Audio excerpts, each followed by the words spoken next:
गांव का नाम था नारायणपुर, एक शांत सा गांव जहां दिन में बच्चों की हंसी गूंजती थी, पर रात होते ही सब अपने दरवाजे बंद कर लेते थे।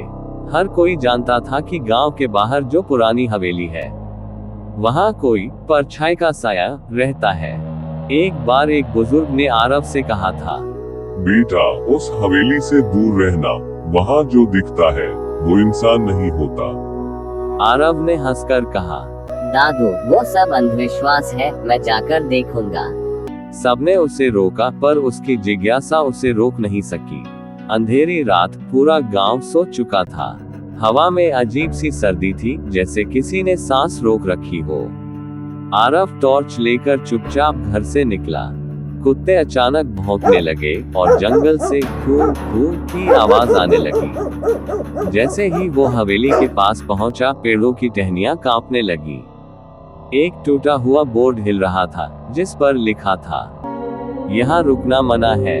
हवेली का दरवाजा धकियाने पर खुद खुल गया। अंदर बासी हवा और मिट्टी की गंध थी। दीवारों पर पुराने चित्र लगे थे, राजकुमार और रानी के, पर उन चित्रों की आंखें आरव को घूर रही थी। फर्श पर टूटी हुई मोमबत्तियां, जले हुए दीपक और एक कोने में पुरानी घड़ी रखी थी, जो रुकी हुई थी 12 बजे पर। अचानक वो घड़ी अपने आप चलने लगी, टिक टिक टिक, और हवा में एक आवाज गूंजी, 12 बज गए, वो आएगी। ऊपर से किसी के चलने की आहट आई। आरव ने टॉर्च ऊपर की। सीढ़ियों पर एक सफेद साया खड़ा था, लंबे बाल, झुका चेहरा और पैरों की जगह हुआ। वो धीरे धीरे उतरने लगी, उसके साथ हर कदम पर हवेली कांपने लगी। आरव ने भागने की कोशिश की, लेकिन दरवाजा बंद हो चुका था। वो चिल्लाया, कौन हो तो? साया बोला, जिसे तुमने आईने में देखा था, वही मैं हूँ। आरव ने देखा, दीवार पर एक बड़ा पुराना आईना है।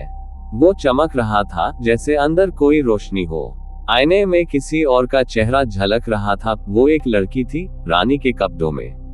रानी बोली, मैं इस हवेली की आत्मा हूँ। मेरे पति ने मुझे इस आईने में बंद कर दिया था। जो भी इसे देखता है, उसकी परछाई मेरी जगह ले लेती है। आरव कांप उठा। उसने कहा, मुझे जाने दो, मैं तुम्हें मुक्त कर दूंगा। रानी मुस्कुराई। अब देर हो चुकी है, तुम्हारी परछाई मेरी है। आईना कांपने लगा, बिजली गिरी और आरव की परछाई खींचकर अंदर चली गई। उसकी चीख पूरे गांव में गूंज उठी। सुबह जब लोग हवेली पहुंचे तो सब कुछ शांत था।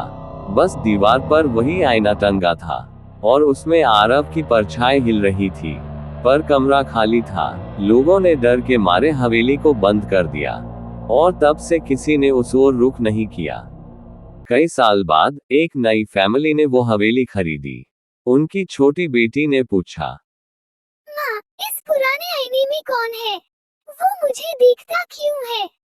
माँ हंसकर बोली, कोई नहीं है बेटा।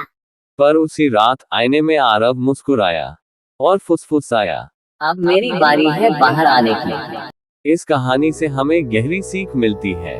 जिज्ञासा अच्छी है, पर बेवकूफी नहीं होनी चाहिए।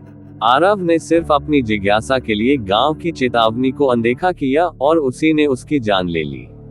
इससे हमें ये सीखने को मिलता है कि हर बात को खुद आजमाना जरूरी नहीं। कुछ बातें अनुभव से सीखी गई चेतावनियां होती हैं, जिन्हें मानना ही समझदारी है। हर चीज दिखने में वैसी नहीं होती जैसी लगती है। हवेली और आईना दोनों सुंदर थे, लेकिन उनके पीछे अंधकार और श्राप छिपा था। जिंदगी में भी कई बार चीजें बाहर से आकर्षक लगती हैं, मगर अंदर वे हमारे लिए खतरा बन सकती हैं। पुराने पापों का असर कभी खत्म नहीं होता। उस रानी के साथ जो अन्याय हुआ, वही श्राप बनकर हवेली में बसा रहा।